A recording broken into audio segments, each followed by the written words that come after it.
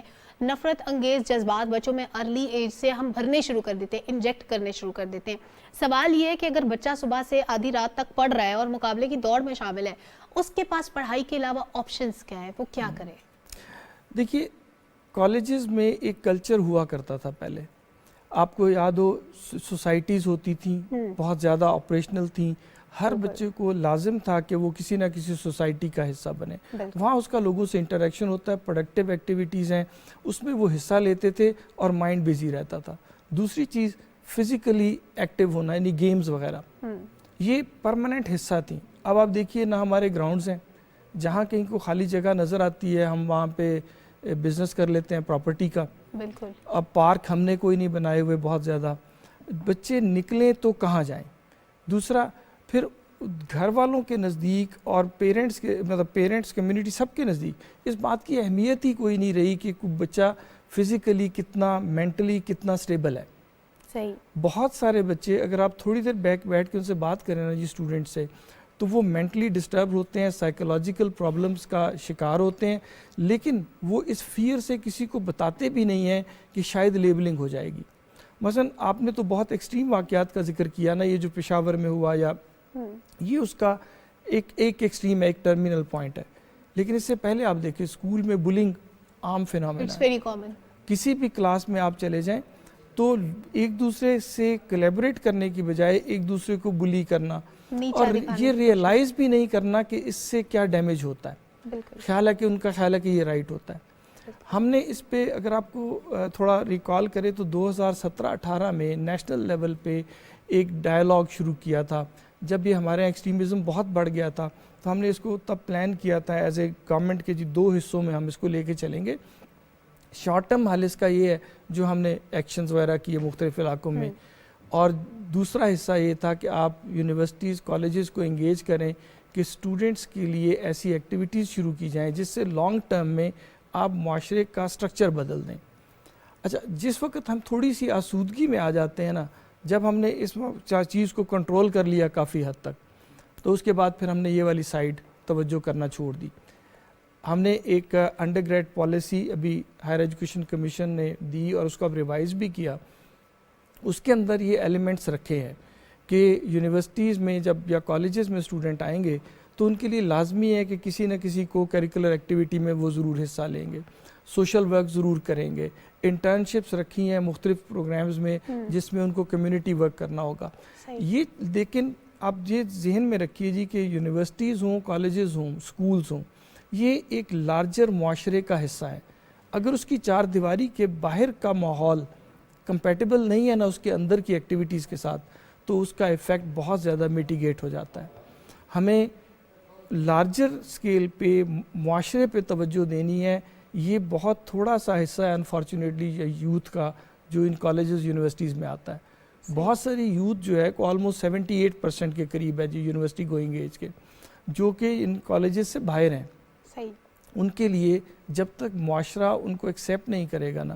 اچھا, ایک اور رویہ دیکھیے, ہمارے یہاں یہ کامن ہے, جو بچے سم ہاؤ اس طرح کی غلط حرکتوں میں مثلا ڈرگز لینا شروع کر دی, غلط جگہوں میں لوگوں میں بیٹھنا شروع کر دیا, تو ہمارا معاشرہ, گھر, لوگ ان کو ابینڈن کر دیتے ہیں.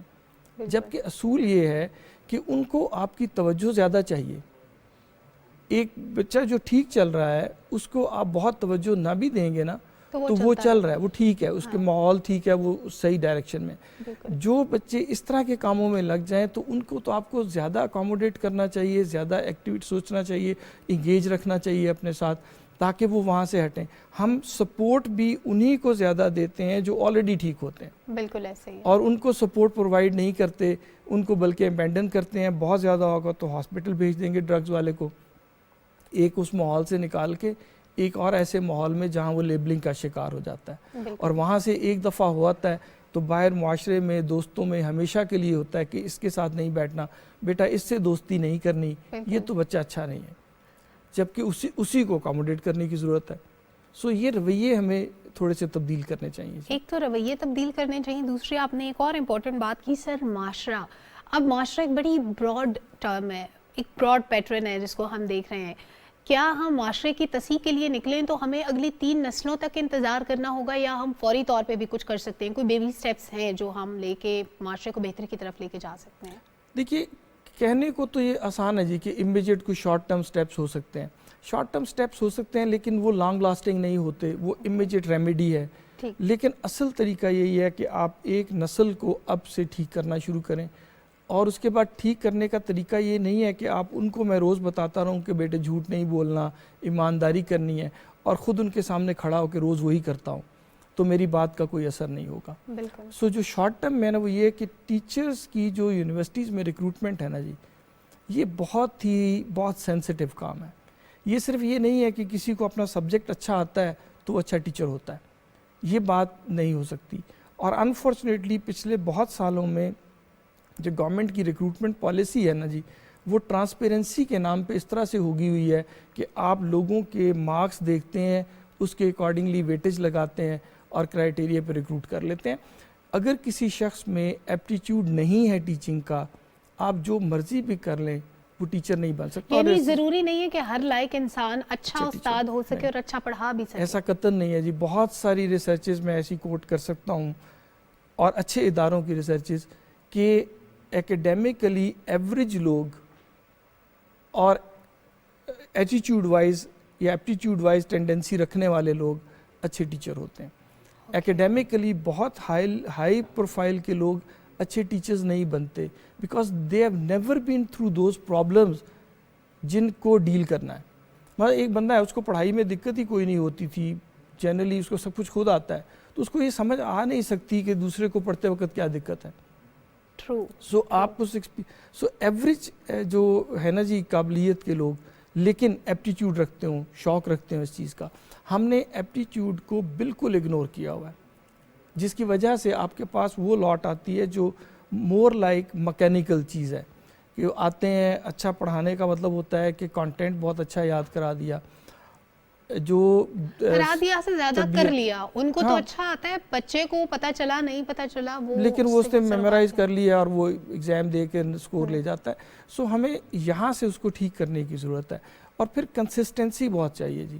یہ جو ہم درمیان میں رک جاتے ہیں نا، جس دن تھوڑا سا سودنگ ٹائم آتا ہے، مسائل تھوڑے سے سبسیڈائز ہو جاتے ہیں اپیرنٹلی، تو ہم خاص طور پہ ایکسٹریمزم والے معاملے میں ہم بھی ریلیکس ہو جاتے ہیں، ہم پھر اس پہ توجہ چھوڑ دیتے ہیں. کنٹینیوٹی بہت چاہیے، اور ایک پوری جنریشن چاہیے ان لانگ ٹرم جو کہ ٹھیک ٹرین کی جائے، تو پھر ہم اس ڈائریکشن میں چل پڑیں گے. صحیح. اچھا سر، ایک اور چیز کا ذکر ہم کر رہے تھے کہ کالجز میں، یونیورسٹیز میں سوسائٹیز ہوتی تھی، وہ سوسائٹیز ختم کیوں ہوئی؟ بہت سے پارٹس تھے نا اس کے، ڈرامہ بھی ہوتا تھا، مشاعرے بھی، اور مباحثے. سب سے امپورٹنٹ بات، جب مباحثہ ہوتا ہے تو ظاہر ہے بہت سے ایسے ٹاپکس انڈر ڈسکشن آتے ہیں جن پہ عام طور پہ بات نہیں ہوتی، یا ہم فریلی ان پہ اپنی نارمل زندگی میں بات نہیں کرتے. تو اس کے ختم ہونے کی وجہ کیا تھی؟ کیا ہم اس کو ریوائیو کر سکتے ہیں؟ دیکھیے، ایک تو اوور ایمفیسس، وہی جو ہم نے پہلے بات کی، کہ آپ کے اسٹوڈنٹ شپ والے کیریئر میں جس چیز کو ویلیو کیا جاتا ہے نا، وہ آپ کے مارکس ہیں. سو ایک تو وہ اینگل تھا جس وجہ سے ادھر سے لوگ وڈرا ہوتے گئے، کیونکہ اس کے بغیر بھی کام چل رہا تھا. دوسرا، یہ کلچر جو ہے ابھی بھی کچھ اداروں میں موجود ہے، ٹریڈیشنلی جو تھے. آپ دیکھیے، اچھے میوزیشنز، اچھے ڈیبیٹرز، اچھے لوگ جو ہائکنگ کرتے ہیں، ڈرامہ کرتے ہیں، یہ لوگ اگر آپ آج بھی اپنی اس میڈیا انڈسٹری کو نکالیں تو آپ کو بہت سارے یہ لوگ گورنمنٹ کالج سے نکلے ہوئے نظر آئیں گے. کیوں کہ وہاں پہ نرش کیا جاتا ہے، اس بات کو آج بھی چیریش کیا جاتا ہے، تو وہاں پہ لوگ ان چیزوں میں پارٹیسپیٹ بھی کرتے ہیں. اچھا، ایک ادارے یا دو اداروں کے کرنے سے یہ نہیں ہوتا. آپ کو چاہیے کہ یہ اس کو ایک کمپلشن کے طور پہ، انکریجمنٹ کے طور پہ ہر ادارے میں اس کو رکھنا چاہیے، اور اس کو ان کے کیریئر میں ویٹیج دینی چاہیے. مثلا آپ باہر کے ملکوں میں اسٹوڈنٹ اسکالرشپ کے لیے اپلائی کرتا ہے نا، تو جب گائیڈنس کے لیے آتے ہیں تو میں نے یہی کہتا ہوں ہمیشہ کہ یار دیکھو، جتنے بھی لوگ اسکالرشپ پہ اپلائی کریں گے نا، ان سب کے ایز ہوں گے. یہ تو ہو گیا نا برابر. اب اس کے بعد آپ نے یہ بتانا ہے کہ آپ ان سے کیسے اچھے ہیں. تو آپ اچھے اپنے رویوں میں ہیں, آپ اچھے اپنی اپروچ ٹورڈز لائف میں ہیں, آپ اچھے جو ہیں وہ اپنے کنٹریبیوشن ٹو کمیونٹی میں ہو سکتے ہیں دوسروں سے. ان چیزوں کو کیریئر کا حصہ بناؤ گے, ویٹیج ملے گی تو تم لوگوں سے آگے نکلو گے نا جی. سو ہمیں اپنے ایک چیز کو نہیں, تمام جو ہمارے رویے ہیں نا بچوں کی طرف, پڑھائی کی طرف, ان کو بدلنا چاہیے میرے خیال میں. اچھا سر, ہم اسٹوڈنٹس کی تعلیم اور تربیت دونوں کی بات کرتے ہیں ظاہر ہے, کیونکہ ہمیں ایکسٹریمزم کو ڈیل کرنا ہے, اور 5th جنریشن وار میں ہم دیکھتے ہیں کہ یہ ایک بڑا چیلنج ہے جس کو ہم نے ڈیل کرنا ہے. کیونکہ آپ علامہ اقبال اوپن یونیورسٹی کو ہیڈ کر رہے ہیں, تو ڈسٹینس لرننگ میں کہا یہ جاتا ہے, پرسیپشن یہ ہے کہ جو تربیت والا ایلیمنٹ ہے یہ مسنگ ہوتا ہے, کیونکہ وہ ظاہر ہے انٹریکٹ نہیں کر پاتے اسٹوڈنٹس اپنے ٹیچر کے ساتھ بہت زیادہ, تو صرف وہ لکھنے پڑھنے پہ زور رکھتے ہیں, ان کی اخلاقی تربیت نہیں ہو رہی ہوتی. کیا ایسا ہے؟ دیکھیے یہ کسی حد تک درست بھی تھا پہلے, کیونکہ یہ درست ہے بات کہ آپ کا فزیکل انٹریکشن ٹیچر کے ساتھ نہیں تھا. جب سے ہم نے اس کو آن لائن موڈ پہ چینج کیا, اور جو بلینڈڈ بھی کہہ لیجیے جس میں کچھ پارٹ آن لائن اور کچھ فزیکلی ہوتا ہے, تو اس کے لیے اب ایونیوز کھلے ہیں بہت سارے, اور ہم استعمال کر بھی رہے ہیں یونیورسٹی میں. اچھا, جو فیس ٹو فیس انٹریکشن ہے نا, کہ ایک فزیکل سپیس میں آپ اکٹھے بیٹھے ہیں, یہ شاید نہیں ہے. لیکن آن لائن میں جیسے آپ اسکرین پہ سامنے دوسری طرف بیٹھے ہیں, اور 3-4 سیکنڈ کے لیپس کے ساتھ آپ ایک دوسرے سے گفتگو کر رہے ہیں, ٹائم لیپس کے ساتھ, تو اس میں پروبیبلی یہ ایشوز ختم ہو جاتے ہیں. اچھا, لرننگ مینجمنٹ سسٹم میں ایسے پلیٹ فارمز بہت سارے پائے جاتے ہیں جی, جن میں آپ یہ ایکٹیویٹیز کر سکتے ہیں. مثلا آپ کے پاس جو ہے نا اس میں بلاگز ہیں, اب آپ اس کے اندر جس طرح کی مرضی ڈیبیٹ کر لیجئے. جو میرے خیال میں چیلنج ہے نا جی ہمیں, وہ میڈیمز کا نہیں ہے کہ ڈسٹنس ہے یا فیس ٹو فیس ہے, ہو ایونیوز ہر جگہ ہے. پرابلم ہمیں یہ ہے کہ ہم نے اپنے تعلیمی اداروں میں بھی آزادی سے بولنے کی گنجائش کم کر دی. ہم اپنے سے ہٹ کے یا اپنے سو کالڈ نیشنل نیریٹو سے ہٹ کے کوئی گفتگو کرے تو ہم اس کی بات سننا نہیں چاہتے. دیکھیے بات, اور یہ جو ہمارا کانسیپٹ ہے نا کہ دنیا میں ایک بات درست ہوتی ہے اور اس کے علاوہ باقی جتنی ہیں وہ غلط ہوتی ہیں, یہ نہیں ایسا ہوتا. ایک وقت پہ ملٹیپل لوگ درست ہو سکتے ہیں, ان کی رائے کو سننا اور قدر کرنا چاہیے. ایٹ لیسٹ کالجز یونیورسٹیز کو ہر ایک کے لیے اوپن ہونا چاہیے, وہ جیسی گفتگو کرنا چاہے, جیسی سوچ سامنے رکھنا چاہے, اس کو رکھنے کی اجازت دینی چاہیے. یہ جو ہم نے کر دیا نا کہ بس یہی بات ہوگی باقی کچھ نہیں بولا جائے گا, اس سے بہت سارے یہ بڑا ضروری ہے کہ اسٹوڈنٹس کے پاس فریڈم ہو, وہ جو بات کرنا چاہیں کر سکیں, ڈائلاگ ہو. بہت شکریہ پروفیسر ڈاکٹر ناصر محمود صاحب ہمارے ساتھ موجود تھے. بہت یوزفل فروٹفل ڈسکشن رہی کہ ہم ایکسٹریمزم پر قابو پانے کے لیے صرف ایک چیز پہ کام نہیں کرنا, معاشرے کو بھی نئے خطوط پہ استوار کرنا ہے, اپنے تعلیمی اداروں پہ توجہ دینی ہے, اپنے تعلیمی نظام کے ساتھ ساتھ اپنے اساتذہ پر توجہ دینی ہے کہ ان کی ریکروٹمنٹ کے لیے ہم نے کیا پیرامیٹرز رکھے ہیں, ان کو بھی ریوائز کرنے کی ضرورت ہے. ایک چھوٹے سے بریک کی طرف بڑھتے ہیں, نیوز بریک سے واپس آئیں گے. نئے مہمان نئے ٹاپک کے ساتھ ہمارے ساتھ رہیے.